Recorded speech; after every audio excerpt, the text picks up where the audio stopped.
बेंगराजा और कला साप कथा। गोटिए कूअरे केतेक बेंग रहुथिले। सेमानंक राजा थिला गंगदत्त। से ज्ञानी एवं बयस रे सबुठारु बड़। अन्य समस्ते ता कथा मानि चलुथिले। थरे बेंग मानंक भितरे गोटाए बड़ झगड़ा हैला। गंगदत्त बेंग मानंकु डकाई झगड़ा तुटाइबा को कहिला, किंतु केही हेले ता कथा सुनिले नाही। छुआ बेंग गुड़ाक तांको कथा हसरे उड़ाई देले। गंगदत्तर मनरे राग आसिला। से अमानिया बेंग मानंकु शास्ति देवाकू इच्छा कला। दिने से देखिला जड़े स्त्री लोक गगरा रे पानी काढुची। से गगरा भितरे छपी रही बाहर को चली आसिला। डेई डेई गोटाए साप खोजिबा को गला।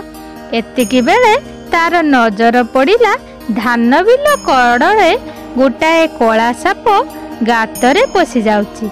से गात निकट को जाई ताकू नमस्कार जणाइला एवं कहिला, बंधु मो कथा टिके सुनिबो कि? बेंगर कौन कथा सुनी साप टिके अटकी गला एवं पचारिला, तमे किए? बंधु बोली मते डाकिलो जे? मु हेउछि कला साप, साप मानंकर राजा। एई गात मोर राजनगर। देखुछ तमे गोटाए बेंग। बेंग और साप भितरे बंधुता हेबा केही केबे देखि नाही। कोन पाई डाकिलो कहिलो एबे? गंगदत्त उत्तर देला, मु बेंग मानंकर राजा गंगदत्त। प्रजा माने एनिकी मो कथा मानु नाहंती। तमे मो संगे मो कुआ को चलो। मो शत्रु मानंकु मु गोटे गोटे करी चिन्हाई देवी। तमे तांकु आहार करी सुखरे रहिबो। एतिकी सहाय्य कले मु जानिबी तमे मोर प्रकृत बंधु। साप कहिला, आमे गातरे रहिबा प्राणी, पानी भीतर को जीवु किपरि? गंगदत्त कहिला, सेथि पई चिंता करो नाही। कुआ को पड़िथिबा दौड़ी सहाय्य रे आमे कुआ भीतर को जिबा। कुआ भीतर पानी ऊपर को लागी गोटाए गात अछि। सेठी तमे रहिबो। प्रतिदिन मु जहा को चिन्हाई देबी तमे ताको खाई देबो। कला साप बेंग कथा सुनी भारी खुशी हैला। कुआ दौड़ी साहाଯ୍य रे दुहे भीतर को पसी गले। गात भितरे सापटा लुचि रहिला।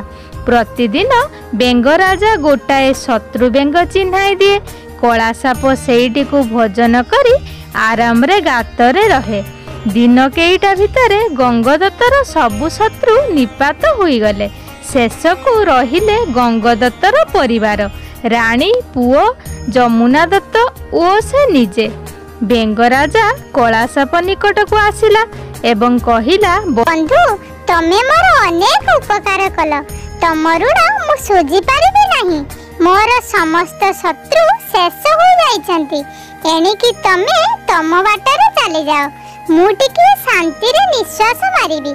कला साप उत्तर देला, बंधु दरकार बेले डाकी आनिलो, एबे कहूच कुआ छाड़ी चली जाओ। आजी पर्यंत गोटी गोटी करी बेंग जुगाइलो।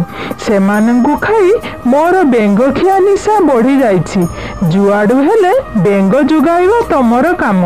एबे मो पेट जळुछि। शीघ्र आहार न हेले समस्तंकु मारी खाई देबी।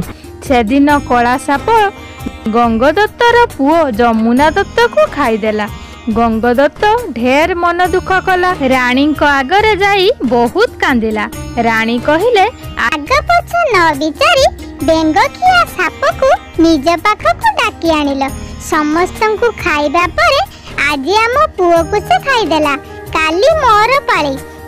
एमिति कांदिबारे किछि फल नाही। निजे बंचिबा पई जेबे चाह एही क्षण कुआ बाहर को चली जाओ। गंगदत्त दुखरे भांगी पड़िला। भाबिला किपरि साप कबळरू निजको रक्षा करिवो। रानी को कहिला, काली को तो तमको से खाइबो। से कथा मु केमिति सहिबी? रानी उत्तर देले, तमे बंचिथिले सब किछि संभव होई परिबो।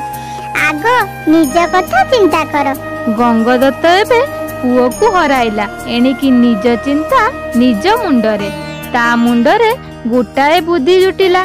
से कला साप निकट को जाई नेहुरा हुई कहिला, बंधु तमे मोर ଅଶେଷ ଉପକାର କଲ, ଶତ୍ରୁମାନଙ୍କୁ ମାରିଲ।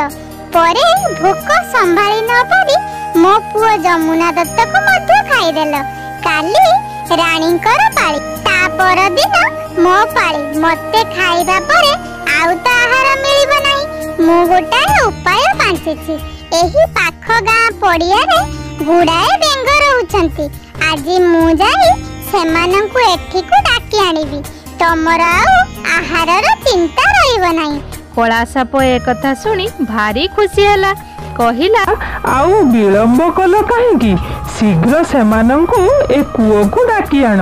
ଗଙ୍ଗଦତ୍ତ ଦୌଡ଼ିଟାଏ ଦ୍ୱାରା ବାହାରକୁ ଯାଇ ଧାନ କିଆରୀରେ ରହିଲା। କୂଅକୁ ଜମା ଆଉ ଫେରିଲା ନାହିଁ। ଏମିତି କେତେ ଦିନ ଗଲା। ନ ଖାଇ ନ ପିଇ କଳା ସାପ ଭୋକରେ ଛଟପଟ ହୋଇ ମରିଗଲା। ଗଙ୍ଗଦତ୍ତ ଧାନ କିଆରୀକୁ ଯାଇ ନିଜର ଭୁଲ ବୁଝିପାରିଲା। ଭାବିଲା, ମୁଁ ନିଜ ଜାତିର ଅମଙ୍ଗଳ ଚାହିଁଥିବାରୁ ମୋର ବଂଶ ଲୋପ ହେଇଗଲା। ତେଣୁ ଏଥିରୁ ଆମେ ଶିଖିଲେ ନିଜ ଜାତିର ଅମଙ୍ଗଳ ଚିନ୍ତା କଲେ ନିଜର ହିଁ କ୍ଷତି ହୋଇଥାଏ। ଧନ୍ୟବାଦ।